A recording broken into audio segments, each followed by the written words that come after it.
Om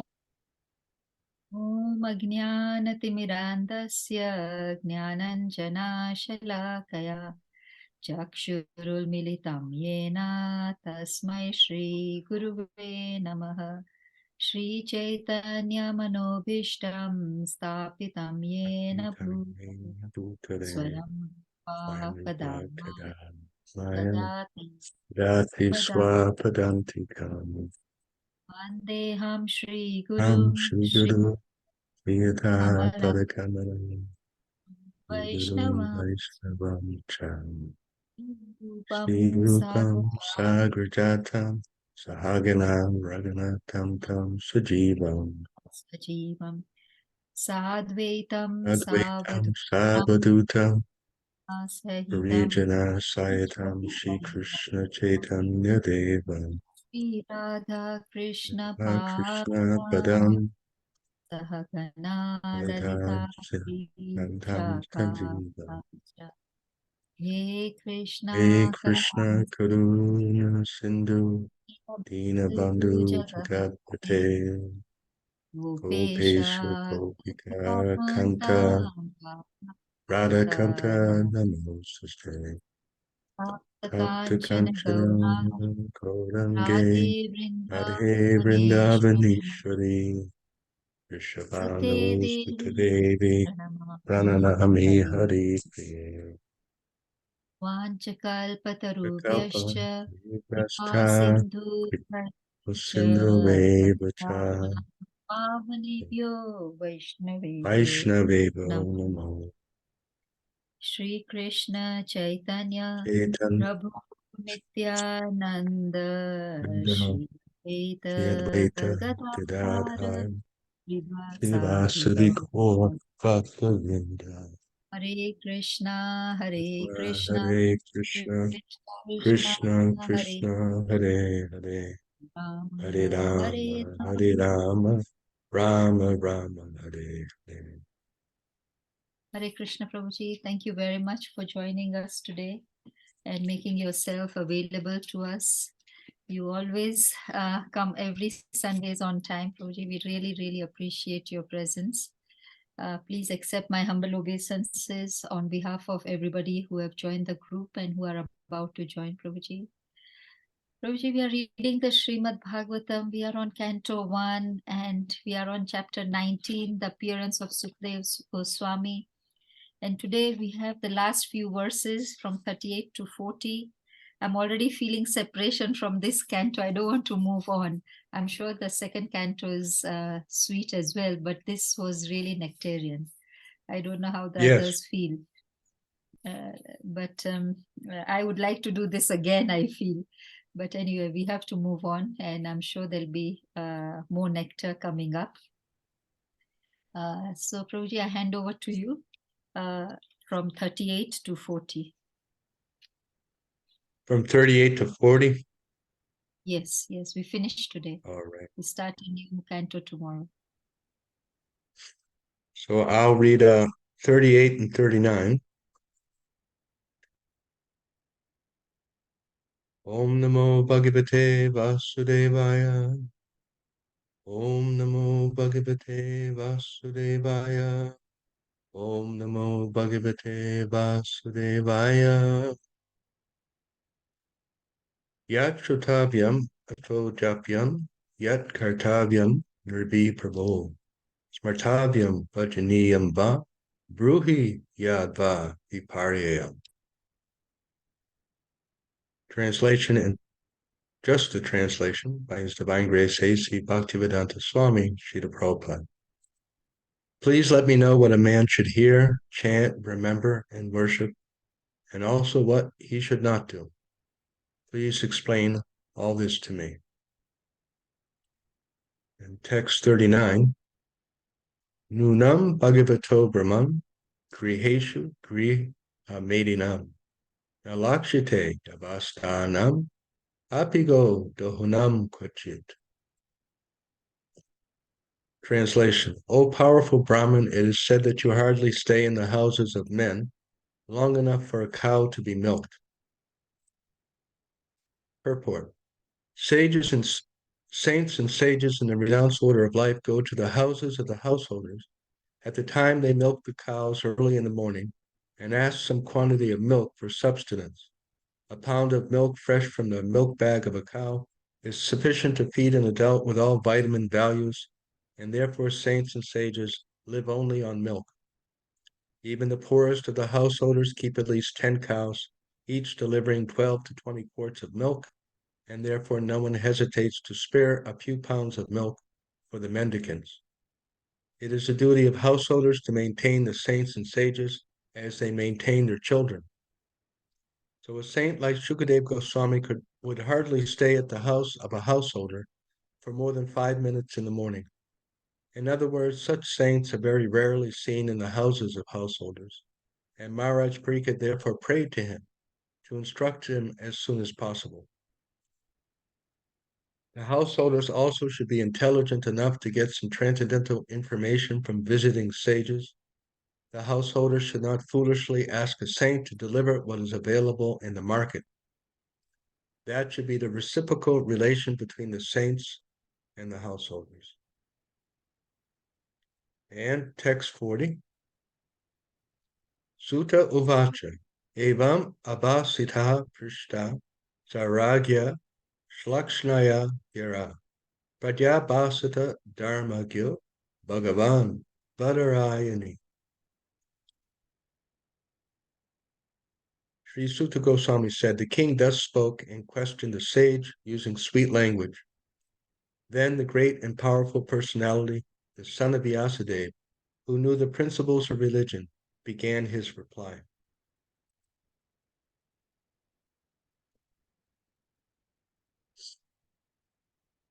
So as you mentioned, we are finishing the last few verses of this chapter, which is the appearance of Shukadeva Goswami.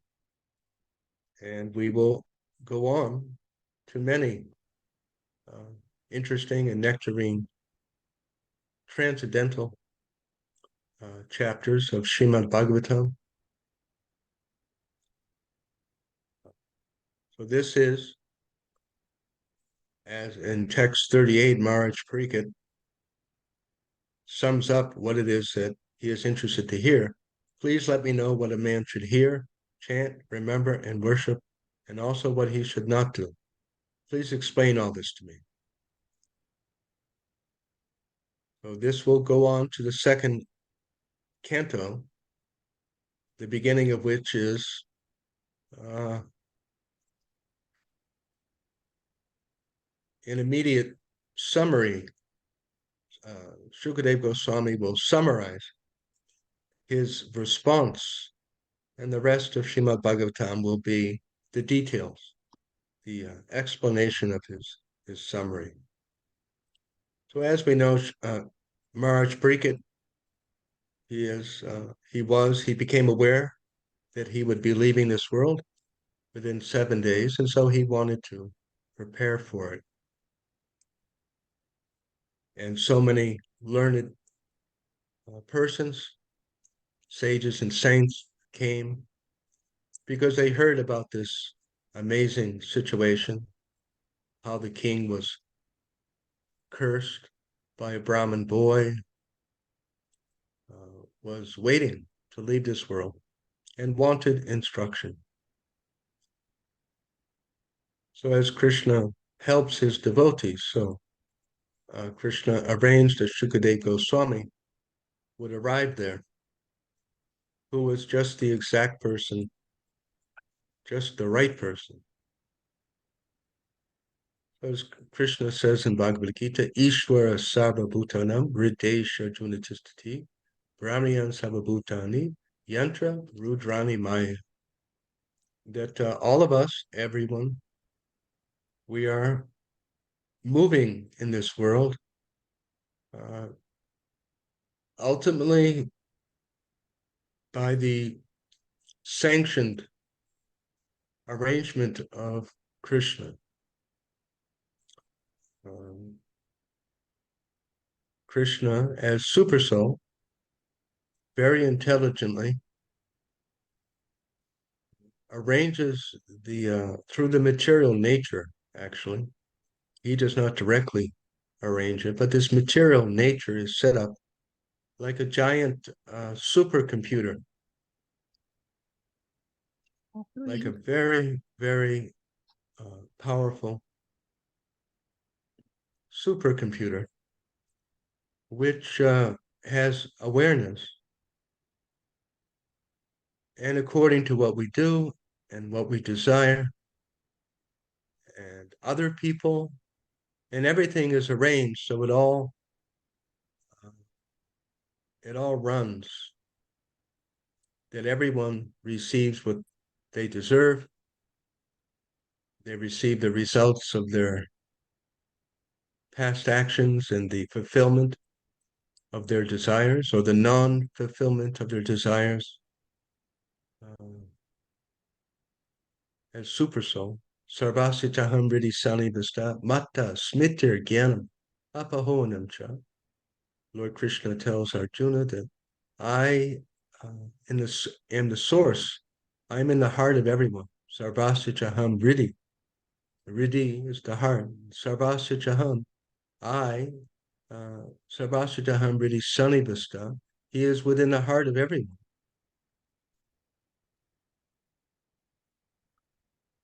Giving us understanding, giving us inspiration specifically, ideas, how to do things and what to do based upon what we deserve and what we desire, and also his Krishna's very deep, intelligent plan. So God does not, uh, some people say the devil made me do this, or God is telling me to do this. And there is some truth to that, perhaps. But really, we are the architects, just like we discussed last week. Suppose in this life, somehow we're striving to play some musical instrument, and we also teach and we give music lessons for free sometimes. And so at the time of leaving this world, we still have these, if we do, if we have these strong desires to be successful in music, then in our next life, uh, automatically we will be attracted. We want to be in our early school years, we want to be in the school music class, and we're very interested in musical instruments. And people are asking, why is this 3-year-old, 4-year-old, 5-year-old child so interested in music? So it's not that God is responsible, that somehow God is making this person be interested in music and someone else not. But rather because that's what the person wanted, the soul wanted. Krishna is reminding, they're not even directly, perhaps. We have this body in the 13th and 15th chapter of Bhagavad Gita. Krishna explains that we all travel from one body to the next, and we all get eyes and nose and mouth, everything according to our past actions. Just like we see, isn't it? Some people are attracted to certain vegetables, some aren't. Not they, but the mouth, the sense of taste. We don't like certain vegetables or certain fruits. So that is due to our past actions that we get this machine, yantra. There's that verse that I recited. Ishwar Sarvabhutanam Hridesha Junatistati Brahmayan Sarvabhutani Yantra. Yantra Rudrani Maya. That we all get this machine, and it's really not true that I don't like green peas. That's not actually the right way to think. or that I don't like lemons, but rather the proper communication is that this body is not attracted, this body and mind is not attracted, doesn't like lemons or uh, bananas or whatever it may be. I like the color orange. No, these eyes and this mind somehow, uh, mechanically, it is mechanical. You couldn't change it. Well, you can, but these things are mechanical. Now it is God's arrangement. See that's he gives the final okay that yes, you will get that body. But even that uh, is a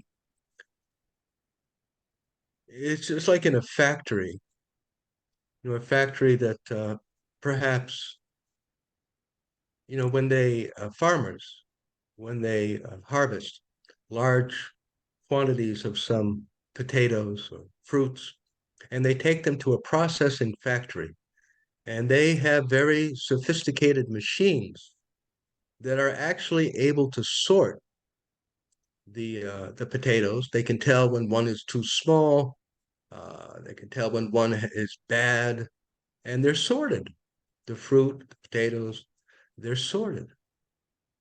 So it is automatic, but that automatic sorting is uh, an intelligent arrangement.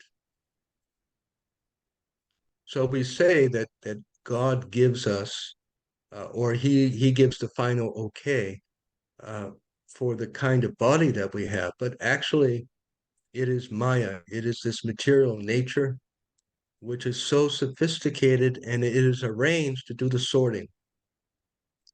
Uh, Still with Super Soul, uh, Lord Vishnu's, he is aware,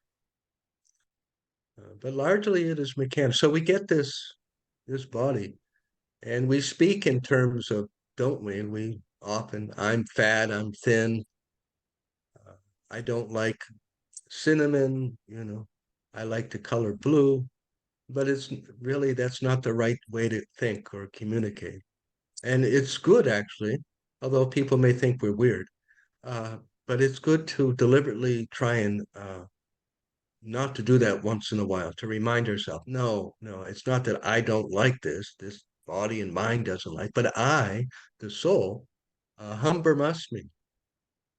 I'm the spirit inside this body, and I'm conscious of this body, and I know what this body likes, I know what it doesn't like, I know what it feels, but it's actually separate from me. At the time of death, I will leave this body that so much likes apples behind me, and I will go to another body that may not like apples. So it is in spiritual, because this is, right, spiritual life. So this is the beginning of genuine spirituality, and this genuine spirituality is the focus on it is what separates sub-religion from religion. We hear about sub-religion, and we hear about how some major religions are mostly sub-religion, which means that people have some awareness of God and they try to be good people and they try to be nice and have good qualities, right? That's major religions. All the different religions of the world, they very much focus upon character, which is good, which is necessary.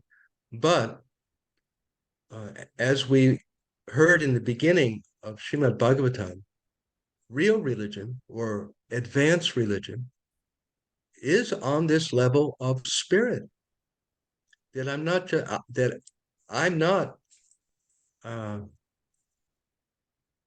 uh, that I am a tiny spiritual transcendental soul, and I'm not Christian, I'm not Hindu. As soon as we hear someone talking too much, I'm black, I'm white, I'm African, I'm Parsi, I'm Gujarati, I'm a woman. This is in the bodily concept of life. And of course, it's much better to have a planet full of good people who are nice people in the bodily concept of life than to have a bunch of animals uh, walking on two legs.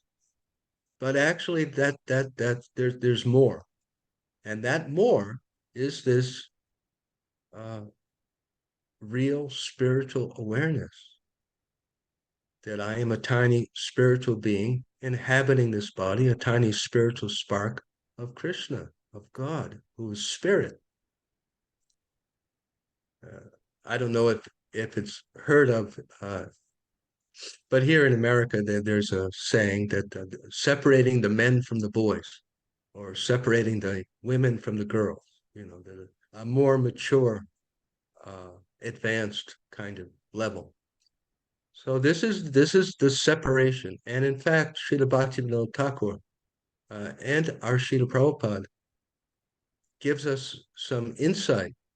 Well, so much insight, but it is not possible to chant Krishna's names purely, or we're more able to chant Shuddhanam, or pure divine chanting, only, only in genuine spiritual consciousness.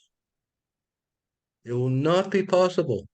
This is, we hear the Kanista Adhikari, the Majjhima Adhikari, the Uttama Adhikari categories of devotee, the different levels of depth of spiritual consciousness.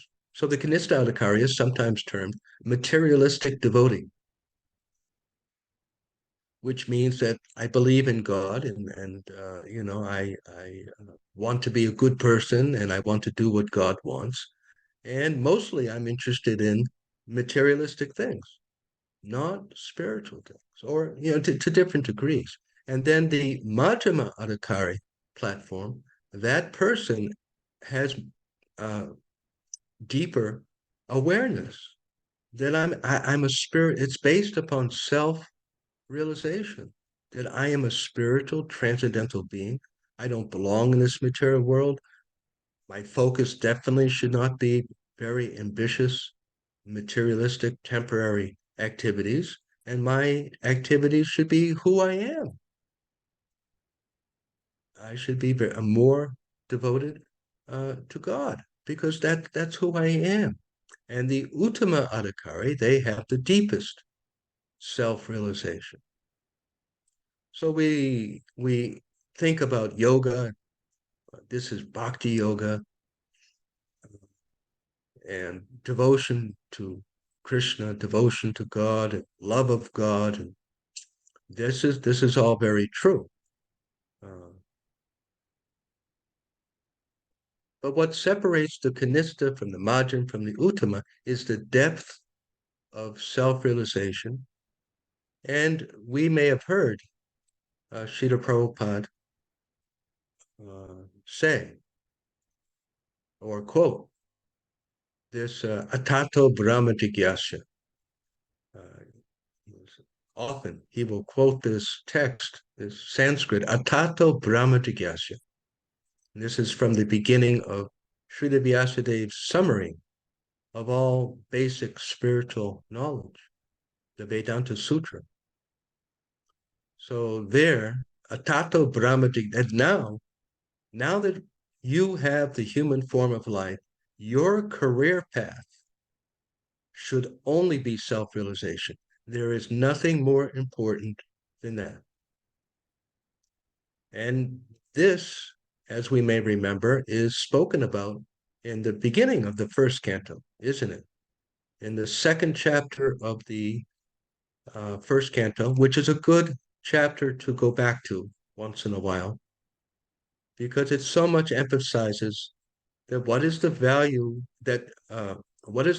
of materialistic living, but we should perform devotional service, hearing and chanting about Krishna, which will awaken self-realization and free us from the cycle of birth and death. So atato, so this is the theme, and this is real, not real, but this is more advanced, upper level, graduate level religiosity, that I'm not just praying to God that I can have a better job and more income and my children pass the bar exam and all of these things, uh, how my material temporary life can go on better, but how I can break free from the cycle of birth and death, how I can more deeply realize for a fact my own spiritual transcendental nature and Krishna's and the reality of the spiritual world.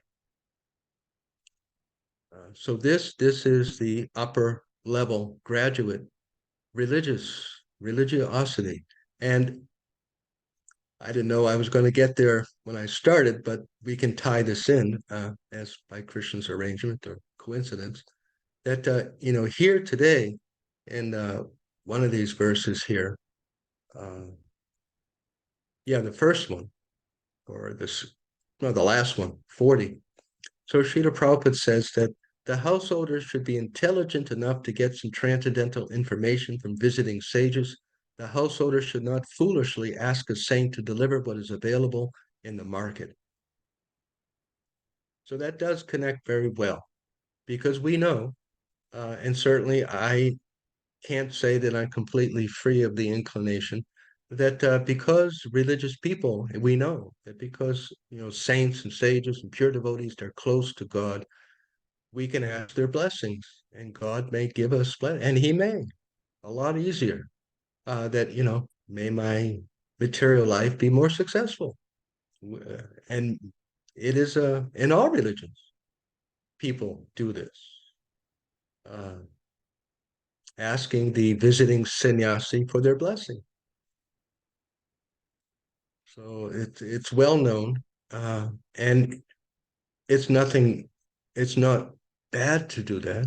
It's not sinful, as Lord Krishna says that even the materialistic devotees are dear to me. They're dear to me. They're pious people. In the 7th chapter of the Bhagavad Gita, there is the description of the 4 kinds of devotees. And so the beginning level is that we pray to God when we need money, or we need better health, or we need something, freedom from jail, or whatever it is, we pray. So that is good. That is the uh, beginning. But the point is being discussed that that's only the beginning.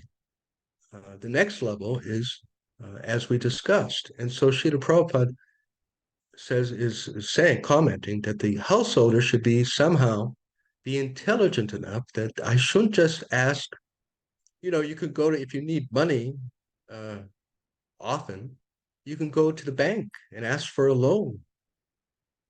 You can go to, it depends where you live, but there's different government offices that will help you get a job. You need a job, go to some government or social office and they'll help you. You don't need to pray to God for that. Uh, so, uh, and of course, if we do pray to Krishna, he's more than capable of giving us ideas and opportunities, and more or less he will. Uh, but he can offer so much more. That's the point. This is the point. There's some wealthy person who's very generous living near you, and you go and you ask, oh, some difficulty, could I please have 5 pounds? He could give you 5,000. He probably, if he would, give you 5,000 pounds. Why just ask for, what a waste? What a waste in one sense. And so the pure devotees of Krishna, they are capable of removing all of our suffering forever. You know, I don't know what it's called there in Kenya. Probably the same. I don't know. But, pain pills for headaches. There's the aspirin and acetaminophen and ibuprofen, naproxen, those are the chemical names. But then there's brand names. Anyway, so the different pills for headaches. So can you imagine, think about that. Let's think.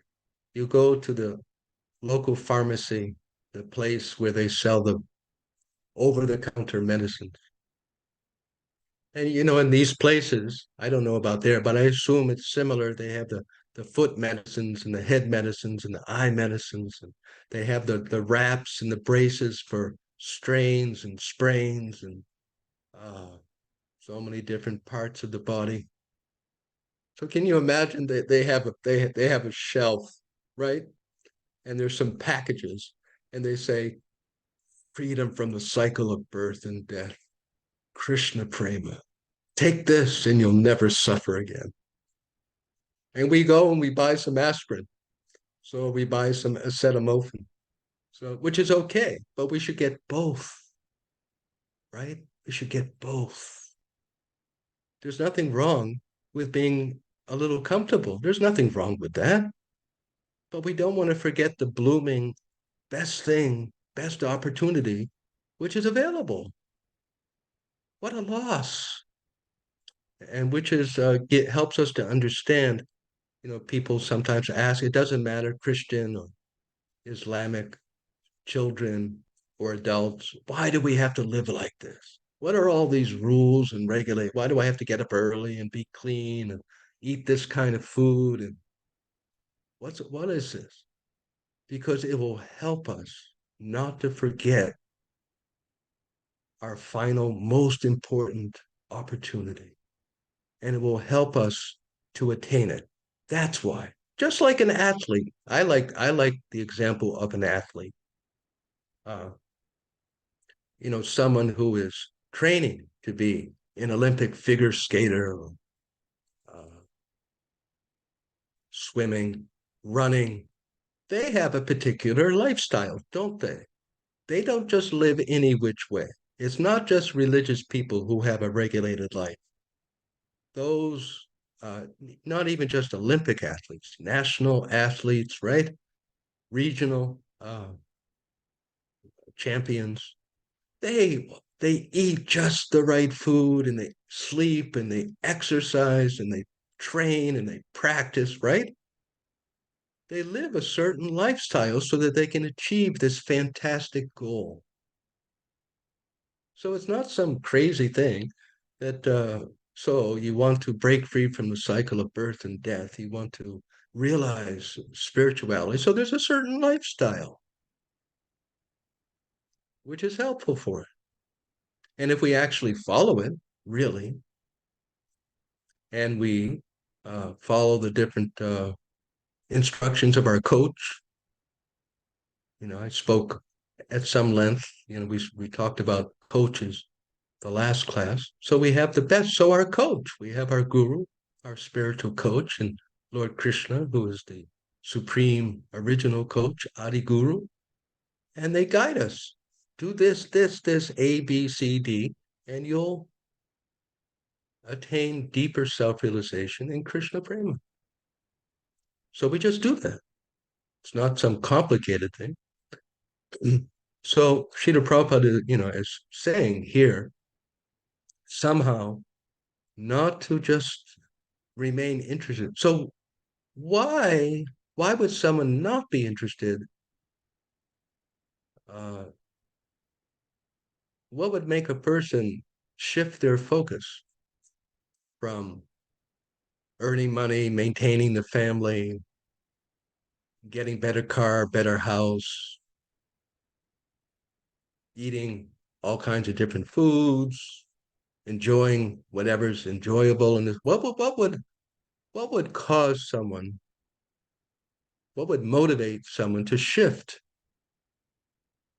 uh, towards spirituality? What are some reasons? Some of them we discussed, but who would like to Maybe offer some ideas? higher What? taste, higher Higher taste. taste? And Oh, so someone gets more pleasure from something else, from spiritual. What else? Someone else?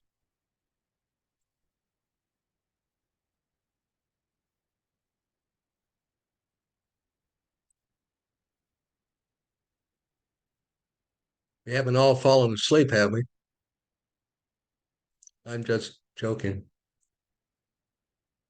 Well, we talked about self-realization, and occasionally we speak about this, how, uh, like a light switch, uh, the thing that controls, or one of the main things that controls our values, our desires, our interests, our plans, is our identity, isn't it? How we identify ourselves. That determines so much, isn't it? If you reflect on it, someone identifies that I am Kenyan. So automatically, they're interested. What is the government? What is our government? What is the sports team? How is our country doing? They don't care about Argentina. But if someone was living in Canada and they were identifying, I'm Argentinian, right? They would read Argentina newspapers, and they would be interested in Argentina because that's their identity. Very simple. Um, I'm a woman, I'm a man. All these identities, they determine to a large extent what we're interested in. It's just the because a boy, a young, a boy, so they should not play with dolls. Why? They're a boy. I mean, aside from any other discussion about it, because they're a girl, we should give them dolls to play with. At their birthday, we give them dolls. We don't give them, I don't know, trucks, toy trucks to play with. So, because why? It's all on that identity, isn't it? If somehow the parents woke up thinking their daughter was a boy, they would start buying him, boy toy or her boy toys. So, self-realization, as we come to believe and have confidence that I am a spiritual being, automatically values, interests, plans will shift. Will shift. Why would the householder ask about uh, Krishna and self-realization? Because they're aware uh, of their spiritual. They have spiritual self-realization. So we talked, I think, last week a little bit, and we know the different divisions uh,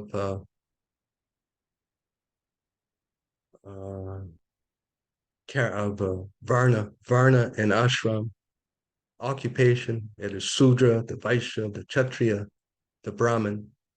So the main thing that separates, uh, well, one of the main things that separates these different divisions is that determines the character, is the degree of spiritual awareness, of the bodily concept of life. So much, this bodily identification, the more it is removed, doors open, and they open wider, and many opportunities become available to us that weren't available before. And so the person that's categorized in Shudra, I mean, they're uh, very much more in the bodily concept of life than the Brahmin. Brahmin means conscious of Brahman. And the proof, Srila Prabhupada would often say, Phalena parichate, that we should not be blind, we should not be mechanical, that everything should be judged by the results, that anyone can wear the dress of a sannyasi, anyone can wear the dress of a brahmachari, anyone can live in the temple, anyone can claim to be a spiritual person, but do they really have, and how much do they have, Brahminical qualities? And what are their activities? Aside from their daily work, what are their interests? What do they do in their spare time? So, not to be blind and to look at everything in this way, to actually know, as far as we can, the true depth of spirituality.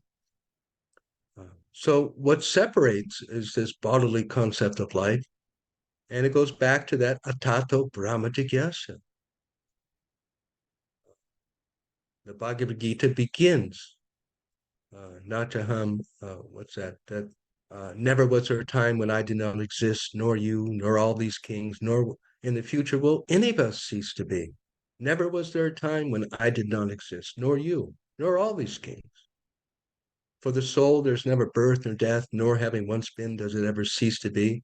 The soul is undying, primeval, and is neither born nor dies. It's not slain when the body is slain. The jayate, mirite, bhakarache. So this is so, so important. This is the Brahminical platform.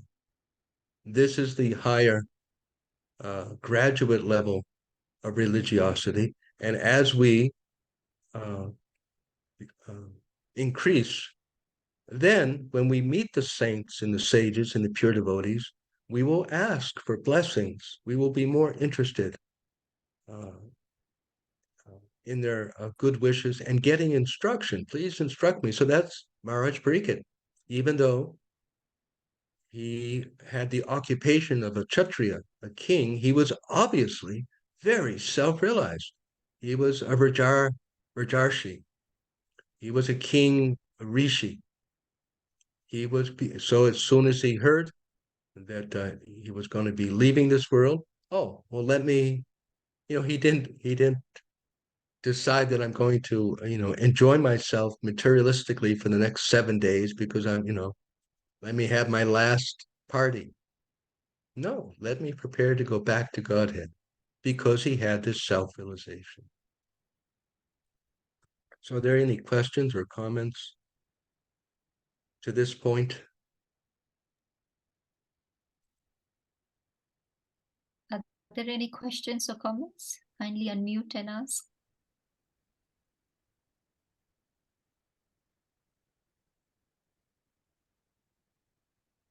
Prabhuji, when you said that everything, like in the last birth, probably you are a musician, so obviously there is more, in this birth you are more attracted to music.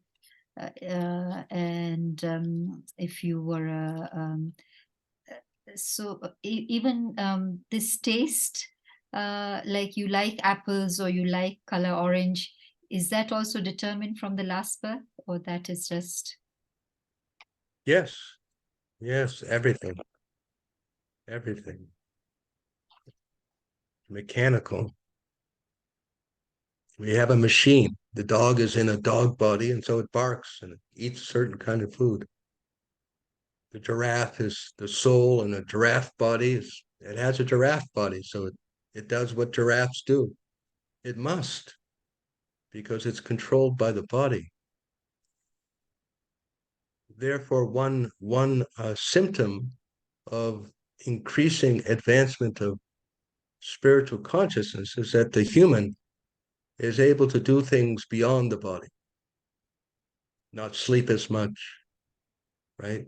Not eat as much, because not influenced to the same degree as the body to uh, be in some, the body is in pain or not working, and still they seem to be, to different degrees, the same. So they're obviously transcendental to the body. We see the sannyasis, those in the sannyas ashram. So everything is available to them, but they're not acting in the same way as other people. They are inward.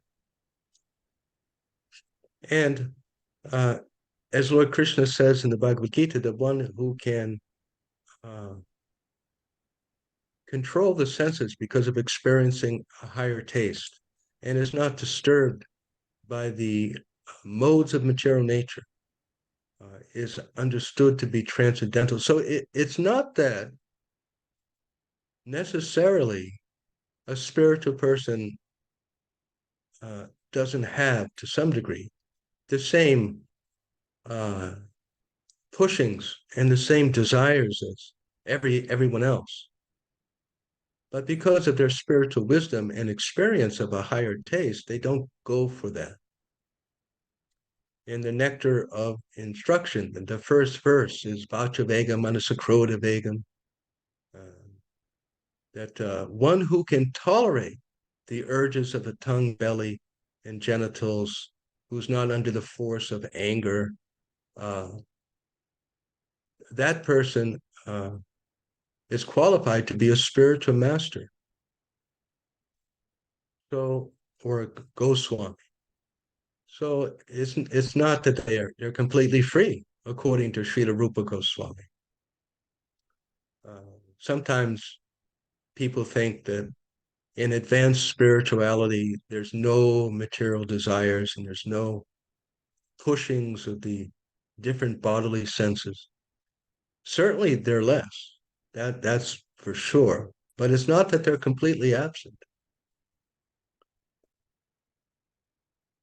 But the person is transcendental in spirit. We see that in the example of our founder, Acharya Srila Prabhupada, in his departure, and just before he left this world, the doctor said because of his particular situation, people would be asking for morphine and have extreme pain. Uh, but he had no pain pills. And it was if he was the same, asking questions and fully present, lucid, and caring about others right up to the last days, asking his disciples, the devotees, how is your family? How are you eating? Did you eat? He hardly ate for 6 months. So it was a brilliant, real experience of someone who was truly self-realized. So phalena parichite, we judge a thing by the results. And we also, as we can get some idea of our advancement in the same way, how transcendental we are becoming. And as you mentioned, that higher taste, param drisva nivartate, how much we are experiencing spiritual pleasure and becoming atmarama, self-satisfied, satisfied with the pleasure within. The fifth chapter of the Bhagavad Gita is a wonderful chapter which describes the character and the thinking patterns of a Krishna conscious person, of a self-realized person. And by reading that, we can get insight how we are doing, how we are progressing, and to some extent how others are also. Um, Wonderful verses. One whose happiness is within, who enjoys within, who rejoices within. That's in the sixth chapter. Such a person is a perfect mystic. So this higher taste actually is another very, very powerful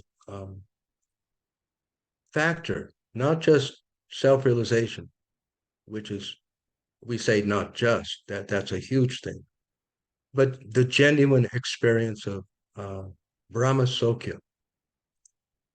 That was in the fifth canto of Srimad Bhagavatam. Eventually, we will get there, where Lord Vrishabhadev, the king, is saying to his sons, they're sitting there, just like we're sitting. And he said, look out the window.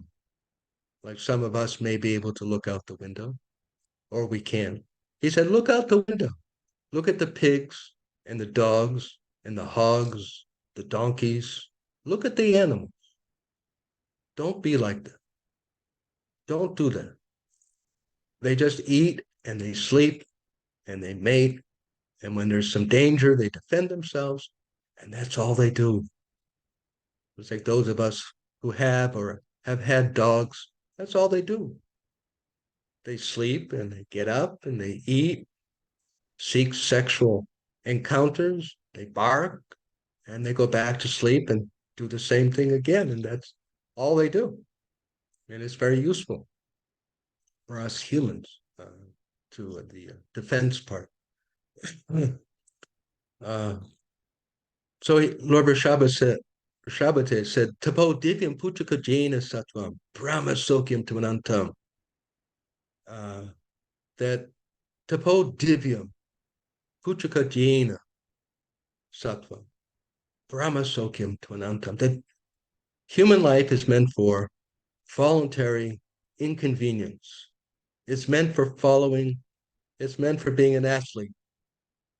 It's meant for getting up early, running 5 miles, eating a certain way. Tapa. Tapa means voluntary suffering, to put it simply. Voluntary discomfort. To get a graduate degree or bachelor's degree, or even graduate from high school, we have to perform tapa. We have to study. And it's not fun, right? Sometimes we're tired, we don't feel like it, we want to go to the party, we want to do this, we want to visit relatives. We can't. If we want to, especially if you want good grades, you must voluntarily accept trouble, isn't it? Yeah. So people do that. Business, you want to build your business, you have to marry your business very often, right? The man or woman is away 10, 12, 14 hours a day, especially in the beginning. You have to work so hard and put in so much effort if you want your business to be successful, or you want a very, very successful business, you want to grow. So tapa, voluntary suffering for a higher purpose. Tapo divyam puchakajena sattvam, brahma sokyam tuananta. But do it for brahma sokyam. Sokyam is happiness, shuka, happiness, sukha dukkha. So shuka, sokyam, brahma sokyam, spiritual happiness. Go for that. Go for that. You're gonna do tapa anyway, even involuntarily. If you don't want to go to school and get some degree, and hopefully you'll get some better job, and then you'll be working 2 or 3 jobs, and that will be uncomfortable to maintain your family.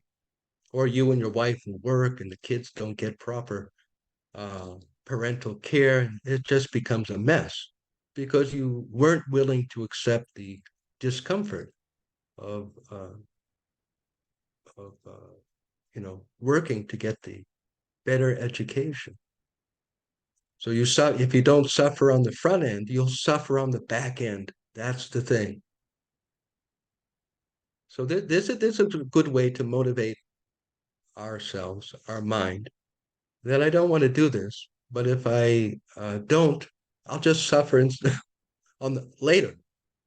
So better I just suffer now, and probably it will be less. Because just like we may be tempted, we are tempted that let me take some intoxicants, or let me indulge in sexual activity, sinful or too much sexual activity, or eat uh, meat products. We're tempted. So to avoid that may be uncomfortable. But if we indulge ourselves, we'll just suffer on the back end, uh, especially for us who are on the spiritual path. When we break the regular principles, it makes it more difficult to follow them later.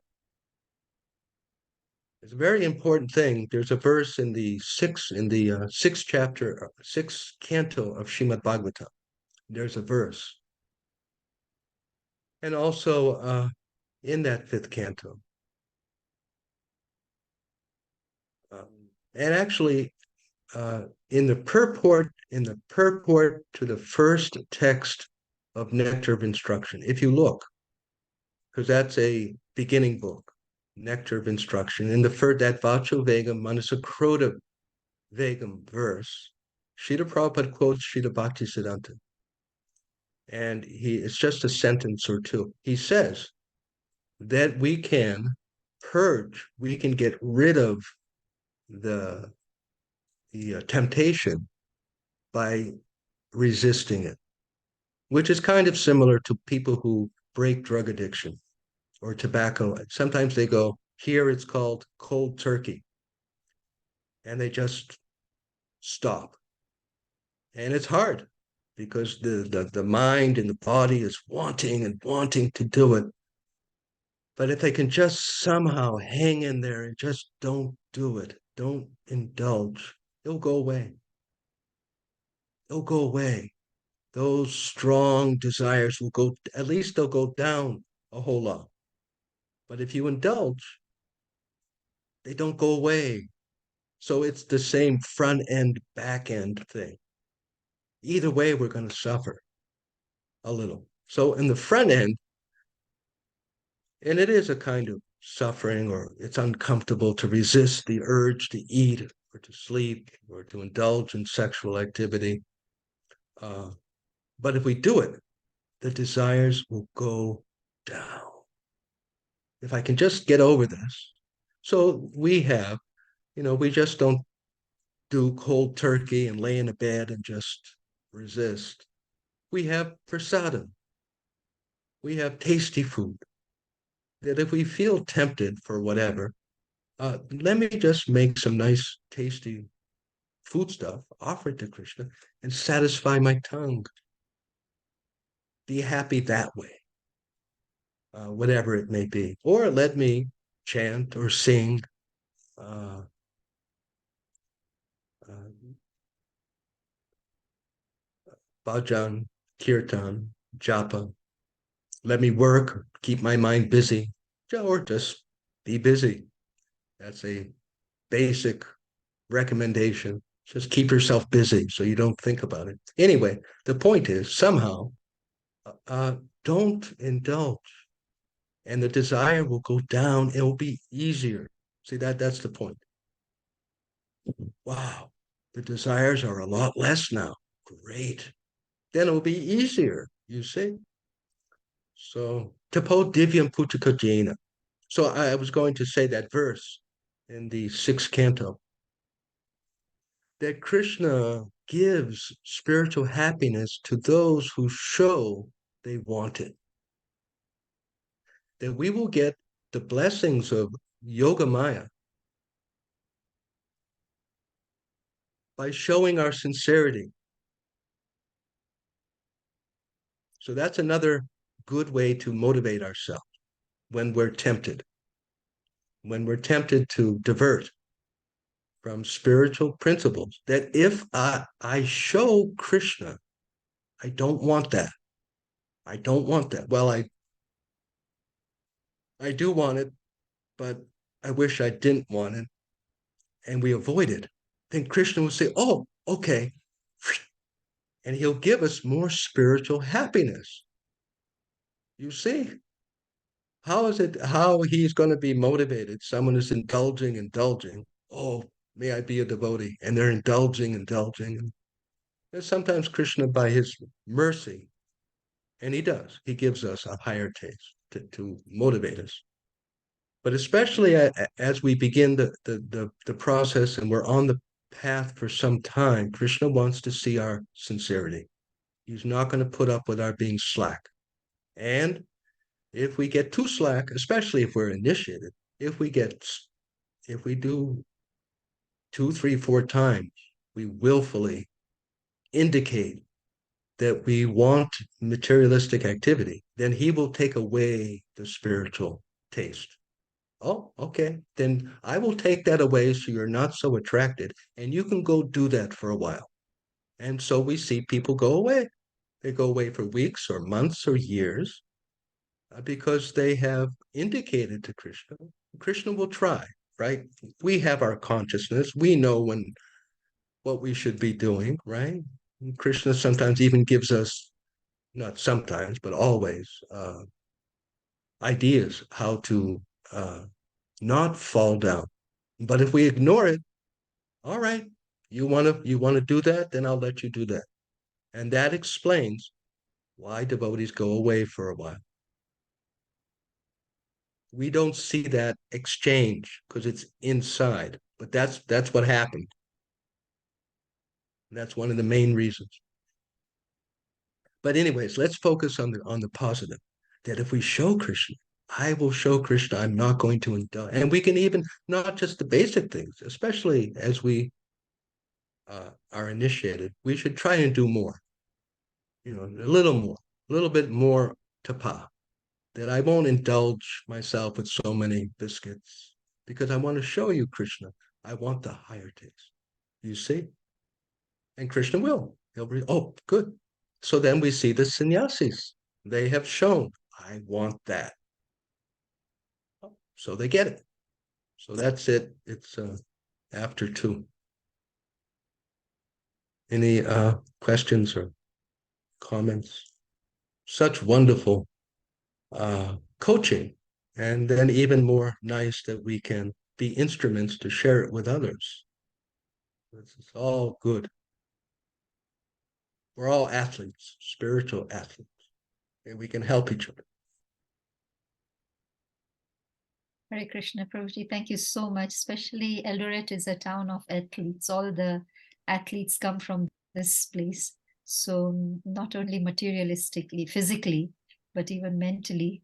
Thank you for sharing that. And it's good to take that away for today's meditation. Are there any questions or comments from the group? I know we have exhausted our time today.